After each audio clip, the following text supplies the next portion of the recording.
Halo pecinta fiksi, bagaimana kabar kalian? Semoga senantiasa dalam perlindungan Tuhan Yang Maha Esa. Kali ini Kotak Fiksi akan mengupas alur cerita sebuah film yang ditulis dan disutradarai oleh M. Night Shyamalan dan dibintangi oleh Will dan Jaden Smith. Film laga fiksi karya Will Smith yang dirilis tahun 2013 didistribusikan oleh Columbia Pictures dengan biaya produksi $130 juta dan mendapatkan $243,6 juta. Sebelum memulai alur cerita, Kotak Fiksi ingatkan konten ini mengandung spoiler, sehingga bagi pecinta fiksi, Kotak Fiksi sarankan untuk menonton filmnya terlebih dahulu ya, dan selamat menikmati. Film diawali kilasan ingatan kecelakaan pesawat dan tentang pendirian unit Ranger 1000 tahun yang lalu yang berfungsi untuk memimpin manusia ke rumah baru mereka, Nova Prime, karena kondisi bumi yang sudah tidak layak huni. Namun mereka tidak sendirian.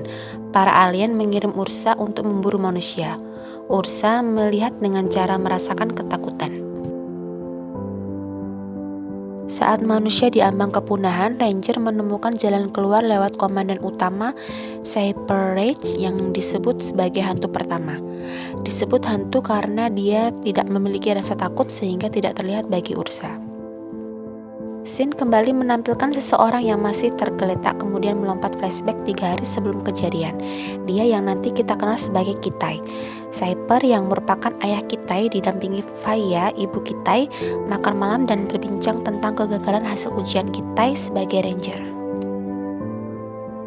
Untuk menghibur dan menguatkan mental Kitai, Faya memberikan saran agar sebelum mengundurkan diri, Cyber mengajak Kitai untuk lebih mengenal Ranger. Cyber mengajak Kitai dalam pesawat yang membawa Ursa ke Ipitos, sebuah tempat pelatihan Ranger untuk menjadi hantu. Pesawat mengalami getaran gravitasi sehingga Cyber menuju ruang kemudi dan terlihat terdapat pergerakan massal asteroid. Namun naas, pesawat mengalami kerusakan akibat tabrakan dan mengharuskan mendarat darurat di bumi. Namun kerasnya benturan membuat pesawat terbelah menjadi 2 bagian berjarak 100 km antar satu bagiannya.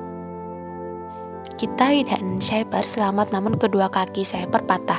Sialnya, Kitai harus menemukan ekor pesawat tempat suara sinyal darurat berada. Berbekal alat survival dan penyaring udara yang akan melapisi dan membantu Kitai bernafas dalam lingkungan baru. Kitai dibekali 6 keping, tiap keping cukup untuk melapisi paru-paru selama 20 hingga 24 jam. Cyber berkata salah satu hal terburuk di luar adalah kondisi kargo pesawat yaitu Ursa. Cyber menjelaskan bahwa planet ini kategori karantina 1, artinya setiap makhluknya berevolusi dan mematikan. Kitai memulai dengan arahan Cyber yang dapat melihat, memantau dengan jelas melalui monitor yang terhubung dari perlengkapan survival Kitai. Scene memperlihatkan bagaimana kondisi bumi setelah ditinggal ribuan tahun oleh manusia.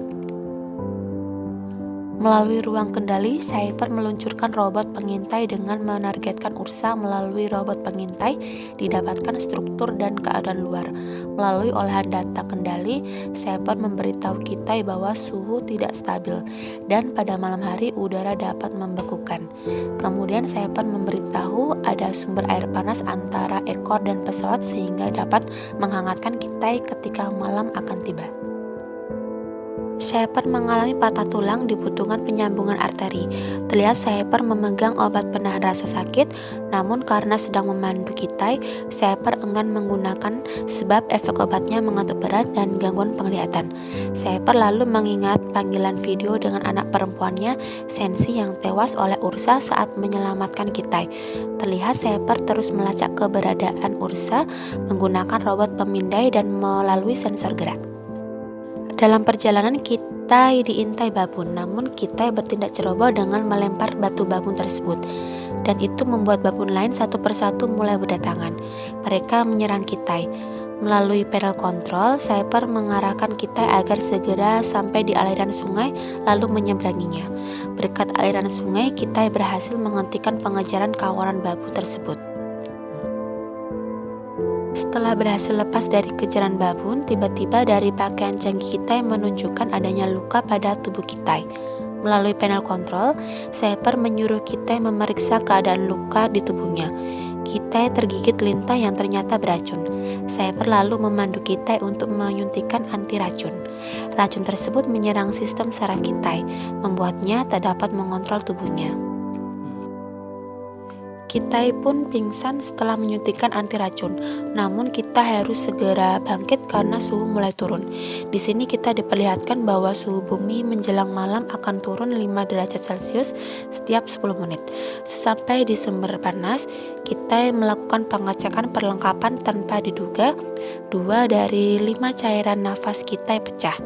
Karena kadar oksigen kita terus turun, membuatnya menggunakan 1 dari 3 cairan nafas yang tersisa. Keesokannya, kita menemukan bangkai para babun yang kemungkinan merupakan ulah ursa. Karena berbahaya, kita diperintah secepat mungkin ke ujung air terjun. Sesampai di ujung air terjun, kita terpaksa memperlihatkan sisa cairan nafas pada Sniper.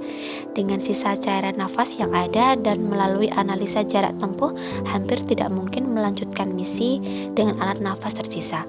Karena cara satu-satunya adalah melompat dan menurut Sniper itu mustahil dilakukan Kitai. Sniper memerintahkan membatalkan misi karena hanya satu jalan, yaitu melompat dari ujung air terjun.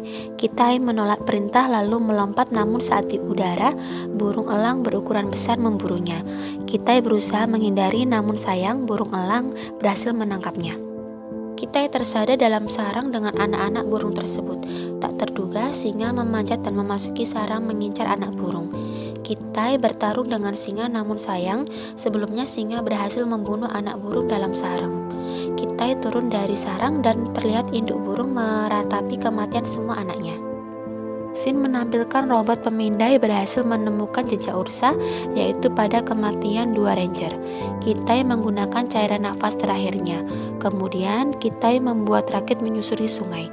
Suhu udara sudah sangat dingin dan Kitai mulai tidak sadarkan diri. Keesokan paginya, Kitai diperlihatkan Sin mengharukan tentang balas budi induk burung yang mati melindungi Kitai dari suhu dingin. Akhirnya Kitai sampai di puing ekor pesawat dan menemukan suar, namun ada gangguan elektrik di area sekitar puing. Lalu Kitai pun melaporkan bahwa ursa telah terlepas dan kemungkinan berada tidak jauh dari puing pesawat. Di sini diketahui gangguan elektrik karena ionosfer dan Sniper menyuruh Kitai menuju puncak gunung. Dalam perjalanan menuju puncak gunung, ditemukan mayat ranger yang jadi jejak ursa. Sniper menyuruh Kitai untuk tidak mempedulikannya dan agar bergegas menuju puncak gunung. Melalui monitor terlihat Kitai sudah hampir tiba di puncak gunung melalui gua, namun terlihat pula jika Kitai diintai dan diikuti oleh ursa. Ursa lalu menyergap dan menyerang Kitai dengan tiba-tiba. Kitai berhasil menghindar, namun serangan ursa berikutnya membuat Kitai mulai terdesak. Kitai menghindari sergapan ursa dan berhasil keluar dari gua. Sin menampilkan saat Kitai hendak memancarkan sinyal. Tiba-tiba ursa menyerang dan berhasil melemparkan Kitai. Pada saat terluka, Kitai mendapatkan motivasi dari kilas balik trauma dirinya dulu. Dan akhirnya Kitai mulai dapat mengatur pikiran serta rasa takutnya. Kitai menjadi tak terlihat oleh ursa dan pada akhirnya Kitai menjadi hantu. Dia bangkit dan mulai melawan ursa dan keadaan mulai berbalik. Kemudian Sin menampilkan kondisi Sniper sudah mulai kehilangan kesadaran akibat luka parahnya. Akhirnya Kitai berhasil membunuh ursa dan Sniper pun menangis terharu melihat melalui monitor jika Kitai telah berhasil. Kemudian berhasil memancarkan sinyal untuk meminta pertolongan. Dan Sin melompat pada adegan para ranger berhasil mengevakuasi Sniper dan Kitai. Sniper berhasil diselamatkan dan di sini kita diperlihatkan momen haru antara Sniper dan Kitai. Kemudian pesawat ranger terbang meninggalkan bumi dengan background lautan dan para paus. Film After Earth menampilkan bagaimana keadaan bumi setelah lebih dari 1000 tahun ditinggalkan. Dengan cerita yang cukup menarik, yaitu menjadikan bumi planet asing yang berbahaya untuk ditinggali karena setiap makhluknya telah berevolusi untuk membunuh. Film ini lebih bisa dibilang sebagai film fiksi bertema keluarga tentang bagaimana membangun lagi kedekatan emosi antara ayah dan anak, serta menumbuhkan kepercayaan diri. Namun secara cerita, film ini berjalan dengan tempo yang lambat dan terlihat berbelit seakan untuk mencukupi durasi. Kotak Fiksi pun menemukan beberapa tanda tanya yang belum terjawab dan terkesan mengambang yang mungkin teman fiksi temui juga saat menonton film ini, antara lain apa yang membuat manusia memilih meninggalkan bumi dan mencari rumah baru. Apakah hanya karena pencemaran lingkungan, bencana alam, ataukah karena perubahan suhu? Ekosistem bumi terlihat baik-baik saja dengan keadaan hutan belantara dan udara yang bersih menjadikan bumi seperti sudah layak untuk ditinggali dibanding dengan Nova Prime. Apakah tidak membuat mereka ingin kembali, serta tidak adanya jejak peninggalan manusia di bumi dan hanya menampilkan hutan belantara? Ini terasa agak aneh mengingat peradaban purba pun masih dapat kita temui saat ini. Namun penampilan Will dan Jaden Smith cukup baik. Di sini juga akting Jaden mulai terlihat lewat monolog dan ekspresinya. Selain itu, nilai plusnya adalah efek CGI yang lumayan nyata, sehingga dengan semua aspek tersebut, After Earth layak mendapatkan skor 6 dari 10 menurut penilaian pribadi Kotak Fiksi. Sebagai penutup, mari dukung channel Kotak Fiksi ini untuk terus berkarya dengan subscribe, share, dan komen, agar channel ini dapat berkembang dan memberikan sajian alur cerita film lainnya. Akhir kata, terima kasih dan see you next video.